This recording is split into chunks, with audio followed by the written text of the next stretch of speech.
Il entra à l'hôpital en s'attendant à une réunion d'affaires ordinaire jusqu'à ce qu'il voie 3 petites filles en robes roses identiques, pleurant devant l'UCI, et l'une d'elles leva les yeux vers lui avec ses propres yeux. Grace Thompson n'avait jamais prévu de s'arrêter. La visite à l'hôpital était purement professionnelle. Il était là pour finaliser une proposition de financement pour une aile d'extension ultramoderne. Tout dans sa vie fonctionnait avec précision. Son emploi du temps, son discours, ses pensées. Il se déplaçait avec l'efficacité de quelqu'un qui avait depuis longtemps échangé l'émotion contre l'exécution. Habillé d'un costume bleu marine impeccablement taillé, sa mallette dans une main, son téléphone dans l'autre, il sortit de l'ascenseur au 4e étage, prêt à entrer dans une réunion fermée avec le conseil d'administration de l'hôpital. Mais c'était avant de les voir. Juste devant l'une des chambres des patients dans le couloir, 3 petites filles se tenaient côte à côte, leurs petites mains accrochées les unes aux autres. Elles ne pouvaient pas avoir plus de 5 ans.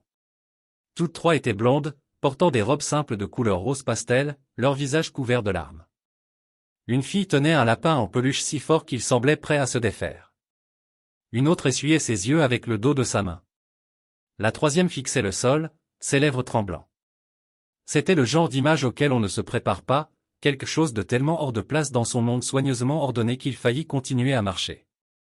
Mais ensuite, l'une d'elles leva les yeux. Ses yeux furent la première chose qu'il remarqua. Grand, brun, et trop familier. Quelque chose dans la courbe de sa joue, la forme de sa bouche, la façon dont ses sourcils se levaient légèrement dans un signe de détresse. Tout cela le frappa comme un souvenir auquel il ne s'attendait pas à faire face. Il s'arrêta net, sans savoir pourquoi, juste en sachant qu'il ne pouvait pas faire un autre pas en avant. Il n'y avait pas d'infirmière autour, aucun adulte en vue. Les filles étaient seules. Quelque chose se tordit dans sa poitrine lorsqu'il s'avança lentement vers elle, comme s'il approchait un animal fragile qui pourrait s'enfuir à tout moment. Il se racla doucement la gorge et s'accroupit à leur niveau. Et, dit-il, en gardant sa voix douce. Ça va, les filles? Vous vous êtes perdues? La plus grande des 3 secoua la tête. Notre maman est à l'UCI. Ils ont dit qu'on ne pouvait pas aller la voir encore. Il marqua une pause. Vous attendez quelqu'un? Quelqu'un doit venir vous chercher? Toutes les 3 secouèrent la tête en même temps. Il n'y a personne d'autre, dit la fille avec le lapin en peluche. Juste maman. Grace sentit sa respiration se bloquer. Il n'avait aucune idée de pourquoi il restait accroupi là, pourquoi il ressentait soudainement le besoin d'en savoir plus.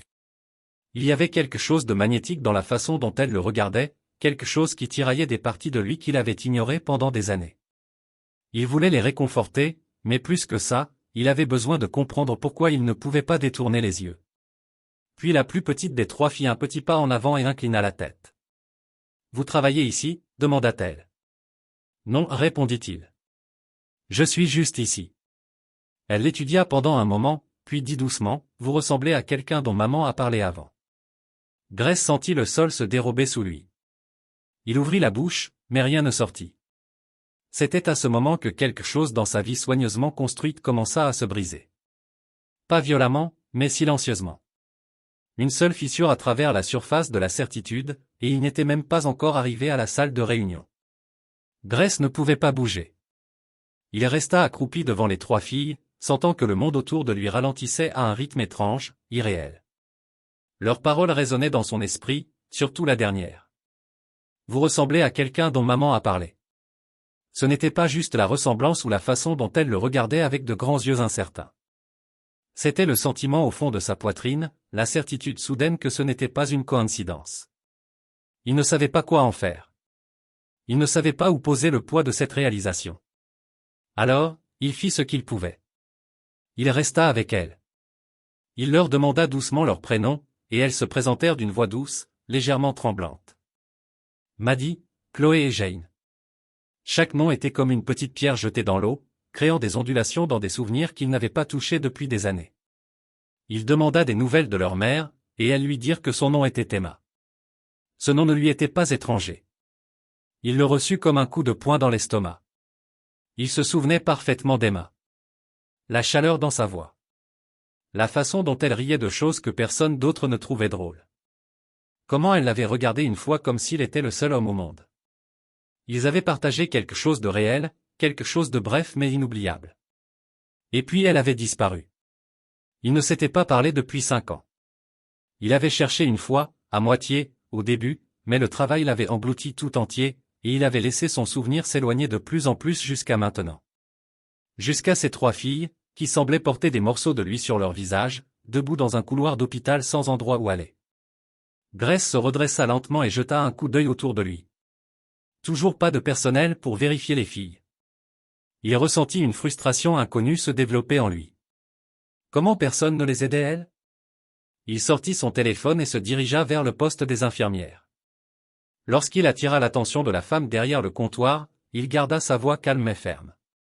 Il y a 3 enfants seuls dans le couloir devant la chambre UCI 402, dit-il. Ils attendent là depuis combien de temps, personne ne sait. Est-ce que quelqu'un peut vérifier? L'infirmière cligna des yeux, puis regarda vers le couloir. Ah oui, c'est la chambre d'Emma River. Les filles attendent là depuis presque toute la journée. Nous manquons de personnel et comme elles ne sont pas techniquement des patientes. Il ne la laissa pas finir. Elles ont 5 ans et elles sont terrifiées. Quelqu'un doit être responsable d'elles. Elle lui fit un petit signe de tête légèrement défensif. Je vais prévenir la travailleuse sociale. Mais Grace était déjà en train de se retourner. Il n'avait pas besoin que quelqu'un d'autre intervienne. Il ne pouvait pas l'expliquer, mais il ressentait quelque chose bouger en lui. Un sentiment d'urgence mêlé de responsabilité. Ce n'était pas de la charité. Ce n'était pas de la culpabilité. C'était quelque chose de bien plus profond.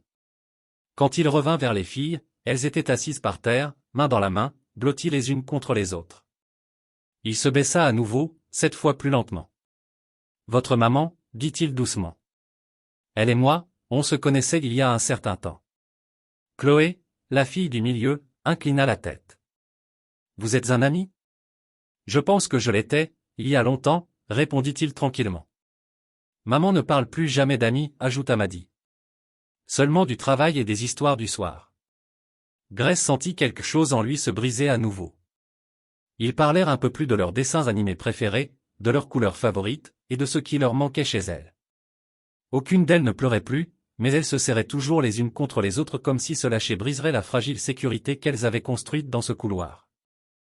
Quand la travailleuse sociale arriva enfin, une femme gentille aux yeux fatigués et un carnet de notes, Grace se leva pour la rencontrer. Elle lui demanda qui il était, et pendant un instant, il ne savait pas quoi répondre. « Je suis quelqu'un qui comptait pour leur mère, dit-il.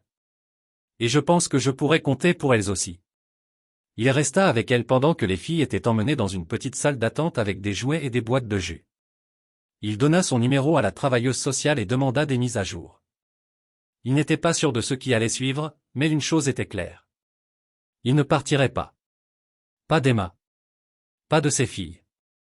Pas de la vie qui venait de réapparaître sans prévenir et exigeait d'être affrontée. Les heures qui suivirent passèrent dans un brouillard pour Grace, mais tout en lui restait vivement alerte. Il n'était pas retourné à sa réunion. L'idée de discuter de propositions de financement alors qu'Emma était inconsciente en soins intensifs et que 3 petites filles attendaient seules dans une salle secondaire lui semblait presque grotesque. Au lieu de cela, il passa cette journée et la suivante à essayer de comprendre ce qui était arrivé à la femme qu'il avait autrefois connue et à la vie qui s'était déroulée en son absence. Il apprit de la travailleuse sociale qu'Emma avait été admise la nuit précédente après une crise médicale soudaine. Les détails étaient rares, mais la gravité était claire. Elle était inconsciente et stable, mais dans un état critique. Aucun autre proche n'avait été mentionné. Aucun contact d'urgence, juste les enfants, juste Emma. C'était ce détail aucun autre qui le hantait. Grace avait passé les 5 dernières années à croire qu'Emma avait choisi une vie sans lui, que ce qu'ils avaient partagé avait été éphémère ou insuffisant. Mais maintenant, il commençait à se demander si son silence venait de quelque chose d'autre, de la peur, de la protection, ou du sacrifice. Il pensa à la façon dont leur relation s'était terminée. Ce n'était ni une dispute, ni une trahison. C'était un éloignement progressif causé par l'écart grandissant entre son monde silencieux à elle et sa montée dans le monde de l'entreprise. Elle lui avait dit au revoir dans une note, une qu'il avait à peine eu le temps de lire à l'époque. Il se souvenait qu'elle écrivait qu'elle avait besoin de quelque chose de réel et stable, et qu'elle espérait qu'il le trouverait un jour aussi. Il ne l'avait pas trouvé. Pas avant maintenant. Cet après-midi-là, il se retrouva à nouveau dans le couloir, cette fois devant la chambre d'Emma, avec le bip régulier des moniteurs à peine audible à travers la porte. Une infirmière lui permit d'entrer quelques minutes. Emma semblait si petite dans le lit d'hôpital. Ses cheveux blonds étaient mouillés autour de ses tempes, sa peau pâle, sa respiration lente et mécanique. Il entra lentement, comme s'il entrait dans une église. Il s'assit près d'elle, ne sachant pas si elle pouvait l'entendre. « Je ne sais pas ce qui t'est arrivé, murmura-t-il. Mais je pense que je comprends enfin ce qui nous est arrivé. » Il hésita, puis tendit la main pour saisir la sienne, enroulant doucement ses doigts autour des siens. « Il y a 3 petites filles dans le couloir qui te ressemblent tellement que ça fait mal. Mais elles me ressemblent aussi. Je ne sais pas pourquoi tu ne me l'as pas dit. Je ne sais même pas si tu voulais, mais je les ai rencontrées. Maddie, Chloé, Jane. Elles sont courageuses, effrayées, intelligentes. Elles t'ont attendu toute la journée sans se plaindre. Je n'ai jamais rien vu de tel. » Sa gorge se serra. Les mots venaient plus lentement.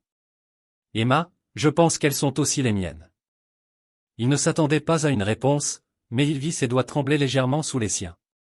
Peut-être était-ce un réflexe. Peut-être pas. Quoi qu'il en soit, c'était suffisant pour le faire rester une autre heure, juste assis là, lui parlant de tout ce qu'elle avait raté. Combien le couloir avait été froid. Comment Chloé avait essayé de lui expliquer son rêve en détail. Comment Maddie s'était tenue devant ses sœurs comme une petite soldate. Et comment Jane s'était accrochée silencieusement au lapin tout le temps sans dire un mot. Lorsque l'heure des visites se termina, il retourna à la salle d'attente où les filles étaient assises avec des livres de coloriage et des boîtes de jus. Il leur apporta le dîner, s'assit par terre avec elles et écouta leurs histoires à propos de leur maman. Comment elle leur donnait toujours des baisers dans le même ordre. Comment elle chantait des chansons inventées quand les lumières s'éteignaient. Comment elle murmurait toujours quand elle lui demandait si elle allait un jour partir. Elles parlèrent des rituels du coucher, de leurs jouets préférés, du petit appartement où elles vivaient. Plus il les écoutait, plus il voyait les lacunes laissées par son absence, plus il réalisait combien il avait manqué. À un moment donné, Maddie le regarda avec de grands yeux et demanda « Est-ce que tu aimais notre maman ?» Il marqua une pause, pris de court par la franchise. Puis il hocha lentement la tête. « Oui, je l'aimais beaucoup. »« Et tu l'aimes toujours ?» demanda-t-elle. Il réfléchit. Il réfléchit à ce que l'amour signifiait maintenant, après tout. « Oui, dit-il enfin. Peut-être plus que je ne l'ai jamais aimé. » Cette nuit-là, après que les filles se soient endormies sur un canapé dans la salle d'attente familiale, Grace resta seule dans un coin de la pièce. Il fixa le mur pendant un long moment, puis sortit son téléphone et appela son assistant. « Annulez tout pour les 2 prochaines semaines, dit-il. Il y eut une pause de l'autre côté.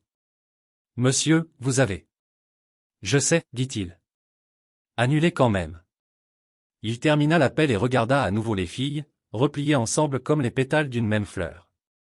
Il avait fait son choix. Et cette fois, il ne manquerait pas ce qui comptait.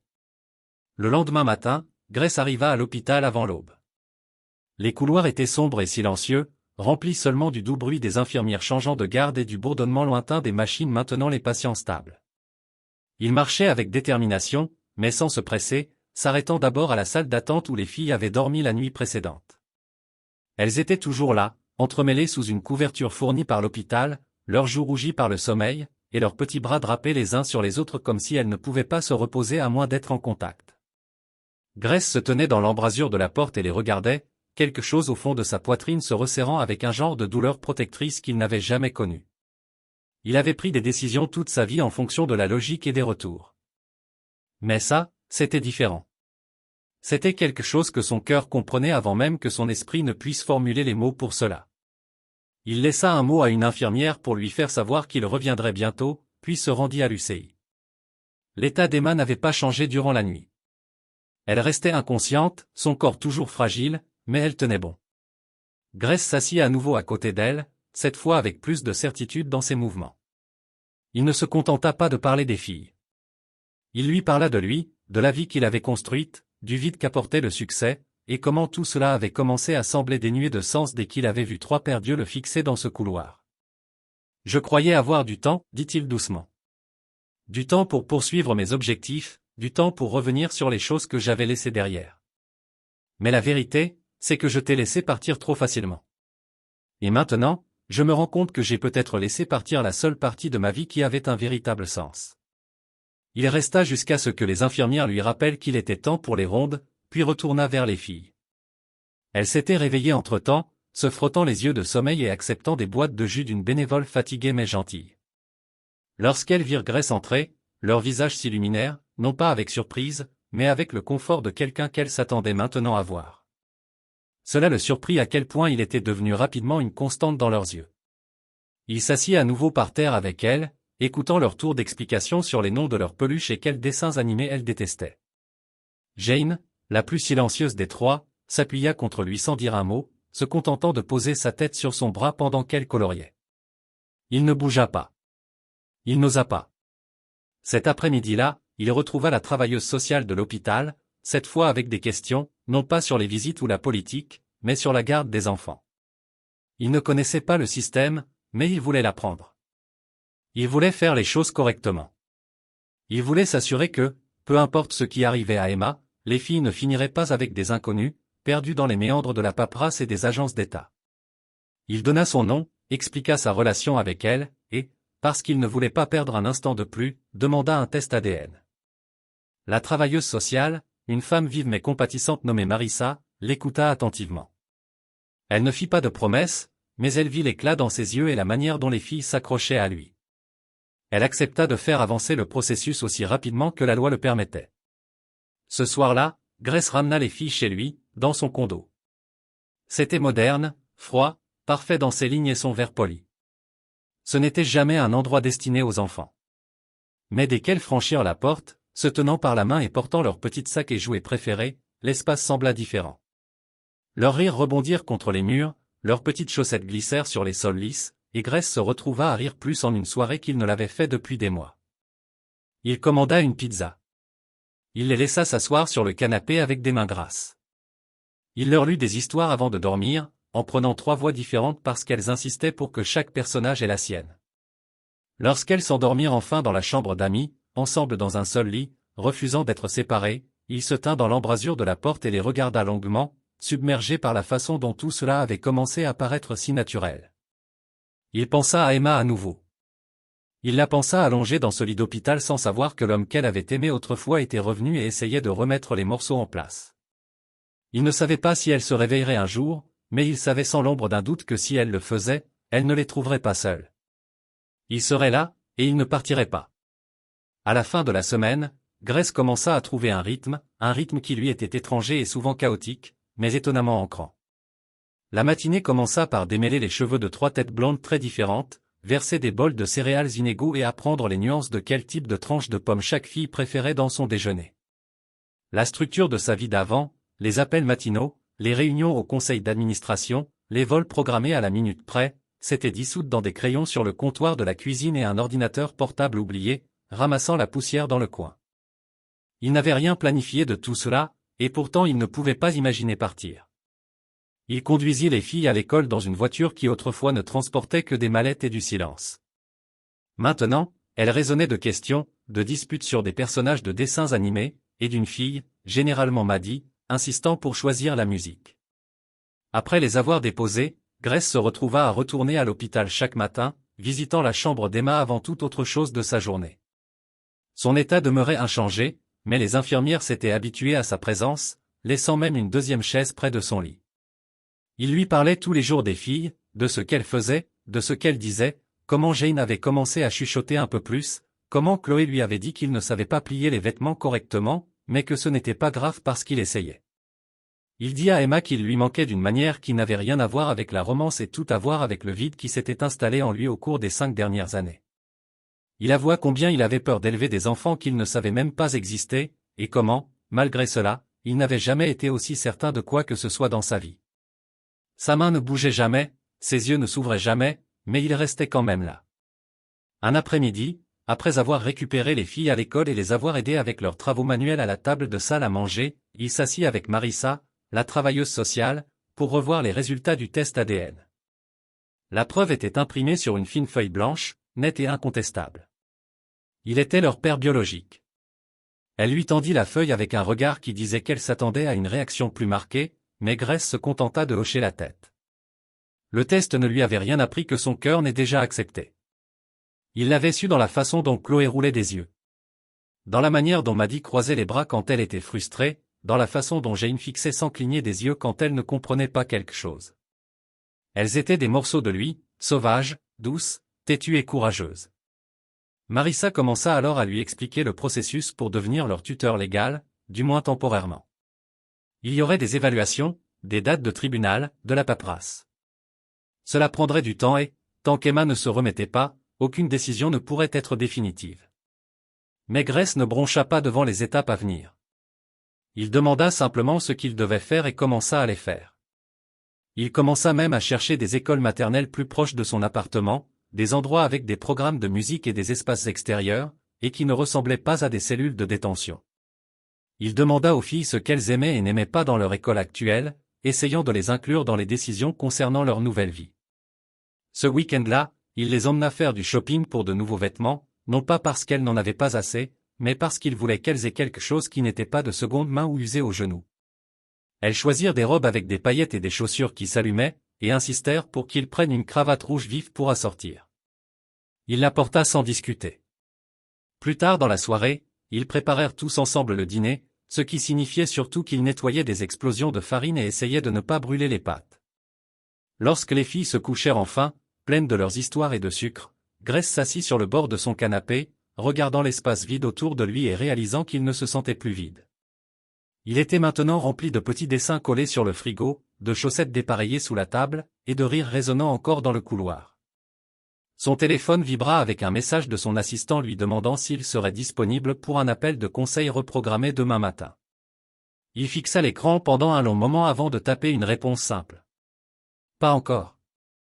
Il posa son téléphone et se rendit à la chambre d'amis, jetant un coup d'œil pour voir les trois filles repliées dans le même lit, entremêlées dans leurs membres, profondément endormies. Il les regarda un moment, submergé par un sentiment qui n'avait pas de nom, seulement du poids. Il ne savait pas à quoi ressemblerait l'avenir, ne savait pas combien de temps Emma resterait dans ce lit d'hôpital ni quel défi se dressait devant lui. Mais il savait avec une clarté absolue que sa vie avait été réécrite, et qu'il n'avait aucun désir de revenir à celle qu'il avait eue avant. Le 12e jour de l'hospitalisation d'Emma, quelque chose changea. Au début, c'était subtil. Ses doigts bougèrent, puis ses paupières papillonnèrent, et les moniteurs détectèrent un léger changement dans ses signes vitaux. Grace venait juste d'arriver, comme il le faisait chaque matin maintenant, apportant du café aux infirmières et s'asseyant à son chevet avec les autres patients silencieux. Il s'était habitué au rythme de la pièce, à l'odeur stérile, au doux bourdonnement des machines. Mais aujourd'hui, lorsque sa main bougea sous la sienne, il faillit faire tomber la tasse qu'il tenait. L'infirmière entra en courant, vérifia les machines, murmura que cela pourrait être un signe de réveil. Grace retint son souffle pendant les 10 minutes qui suivirent. Il se pencha en avant, prononça son nom, la regarda alors que ses paupières bougeaient à nouveau, puis s'ouvraient lentement. Son regard était flou, perdu, ses lèvres sèches et légèrement entr'ouvertes. Elle cligna des yeux contre la lumière vive au-dessus d'elle puis tourna lentement ses yeux vers lui. Au début, il n'y eut aucune reconnaissance. Puis, comme si la mémoire rattrapait la conscience, son front se plissa. Sa voix sortit cassée et à peine audible, mais c'était suffisant. Grace. Il hocha la tête, submergé. Je suis là. Je suis là. Ses yeux se remplirent immédiatement de larmes, la confusion nageant derrière. Les filles, elles sont en sécurité. Elles sont avec moi, dit-il doucement. Elles ont été courageuses, Emma. Elles t'ont attendu. Chaque jour. Elle pleura alors, faiblement, silencieusement, mais totalement.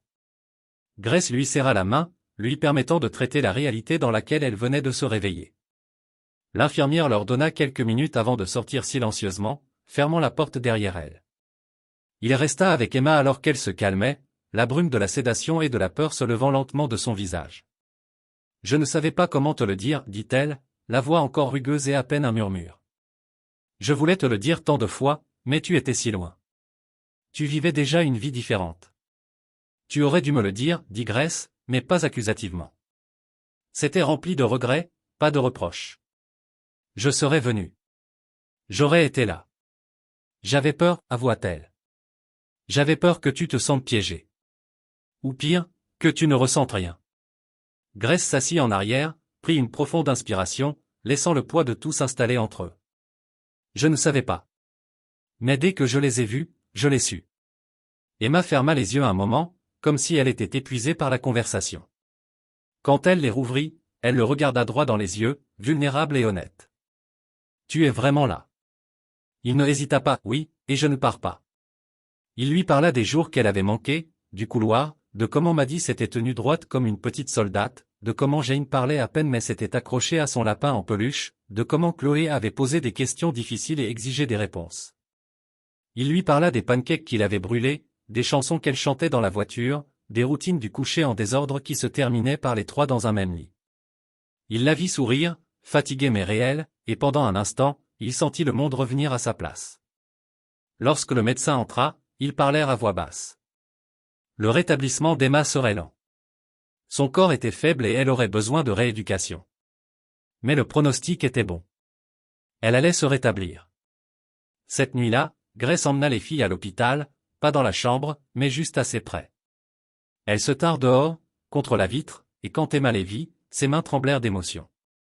Les filles agitaient les mains frénétiquement, appuyant leurs mains contre la vitre, et Emma appuya les siennes de l'autre côté. Elle fit les mots « Je vous aime ». Et les trois filles firent de même en retour. Maddie leva un dessin qu'elles avaient fait ce matin-là, représentant des bonhommes allumettes se tenant la main sous une maison avec un soleil dans le coin. Cela disait « Maison » en grandes lettres tremblantes. Emma pleura à nouveau, et Grace aussi. Lorsqu'ils quittèrent l'hôpital cette nuit-là, les filles étaient silencieuses dans la voiture, se tenant les mains depuis les sièges arrière. Il les regarda dans le rétroviseur et dit « Votre maman va aller bien ». Chloé demanda « Et nous ?» Il sourit doucement. « Vous allez aller bien, bien plus que ça. » Parce qu'elle n'attendait plus maintenant. Elle commençait.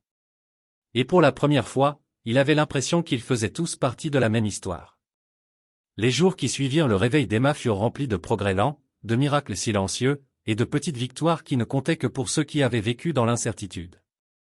Grace jonglait désormais entre les visites à l'hôpital, les trajets pour l'école, les histoires du soir et l'apprentissage de la façon de tresser trois têtes blondes, imparfaitement, mais avec un effort que les filles ne cessaient de saluer.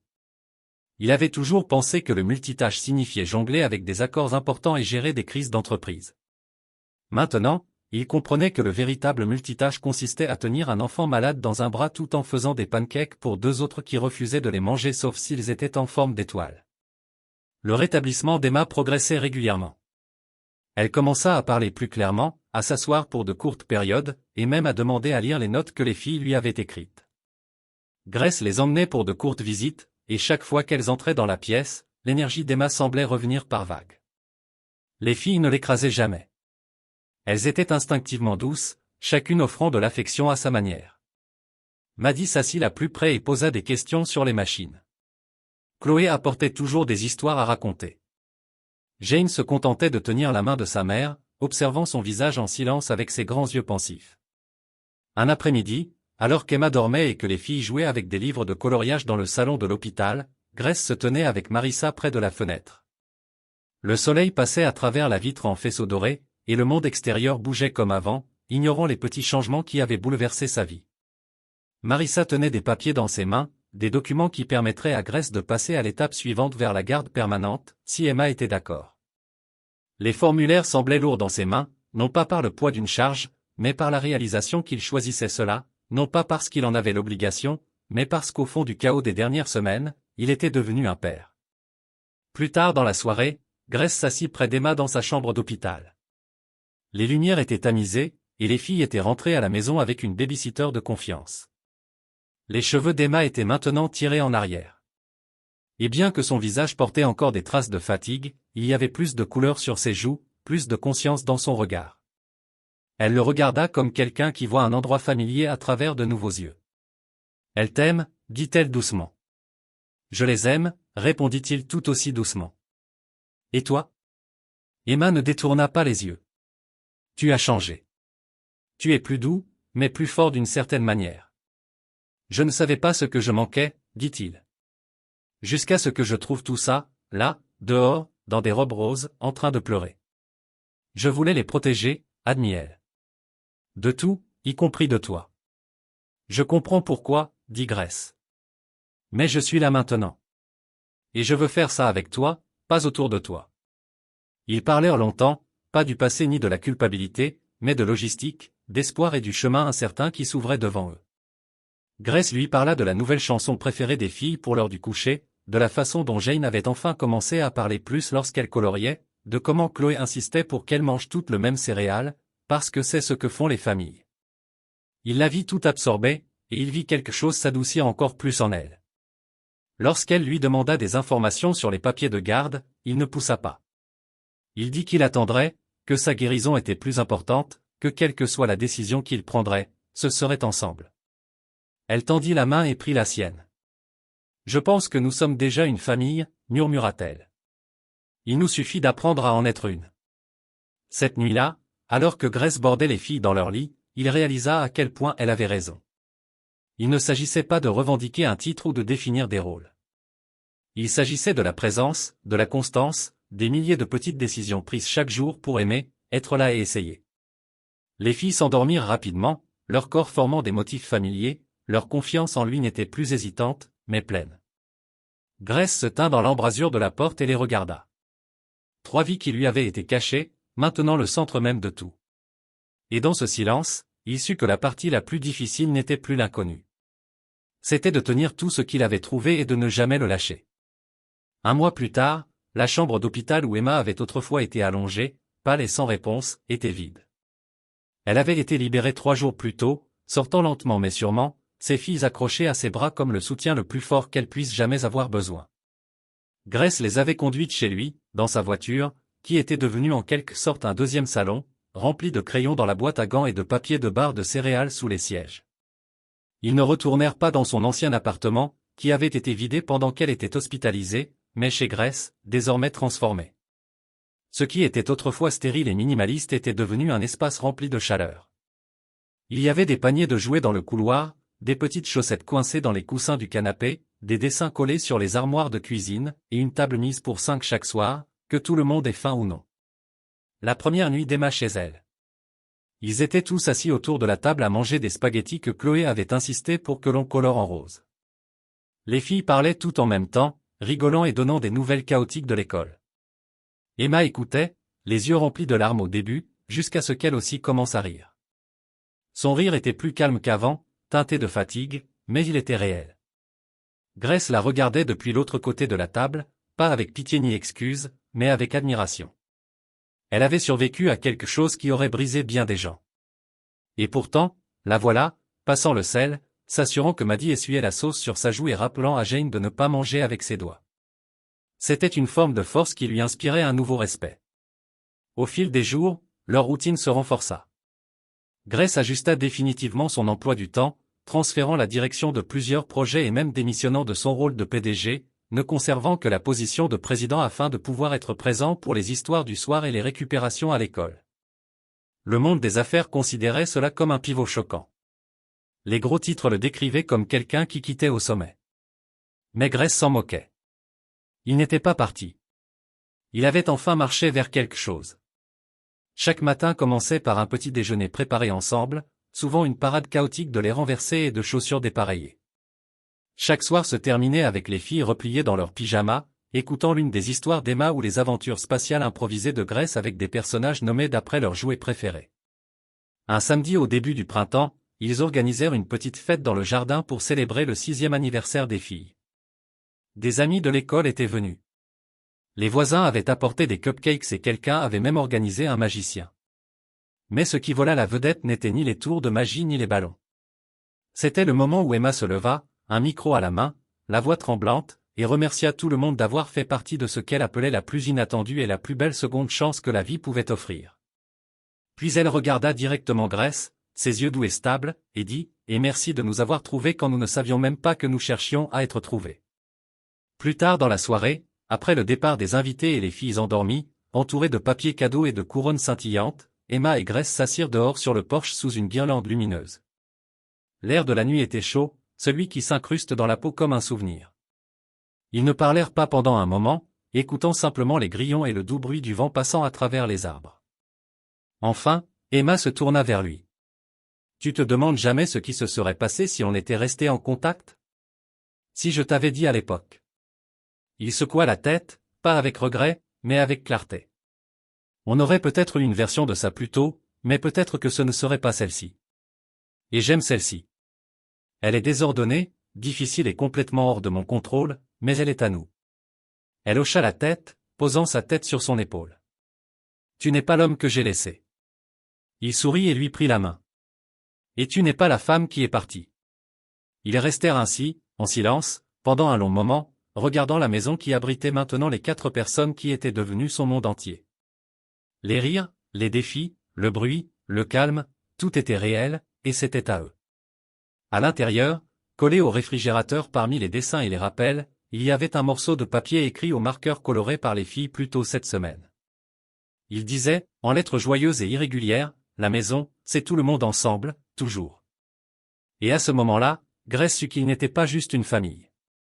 Ils étaient un miracle reconstruit à partir de morceaux qu'il ne savait même pas avoir perdus. Et il passerait le reste de sa vie à s'assurer que cela ne se brise plus jamais. Du point de vue de l'auteur, la fin de cette histoire est non seulement émotionnellement satisfaisante, mais profondément méritée. Elle ne repose pas sur des rebondissements dramatiques ou une romance idéalisée pour résoudre les luttes du personnage. Au contraire, elle s'appuie sur quelque chose de bien plus puissant, la rédemption silencieuse, la responsabilité choisie, et la lente reconstruction de la confiance. Grace ne devient pas un héros du jour au lendemain. Il devient un père en se montrant jour après jour dans les petits moments, souvent désordonnés, qui comptent le plus. Le rétablissement d'Emma, à la fois physique et émotionnel, est crédible parce qu'il est graduel, pas précipité ni romancé. Et les filles, chacune avec sa propre personnalité et résilience, ne sont jamais traitées comme des accessoires pour la transformation de Grace, mais comme des personnages à part entière, vitaux, qui ancrent le noyau émotionnel de l'histoire. L'image finale d'eux tous ensemble, célébrant, riant, vivant simplement mais significativement, ne semble pas être une fantaisie. Cela ressemble à une vie qui a été conquise et choisie. Et c'est ce qui rend la fin belle. Il ne s'agit pas de tout être parfait. Il s'agit enfin d'être réel.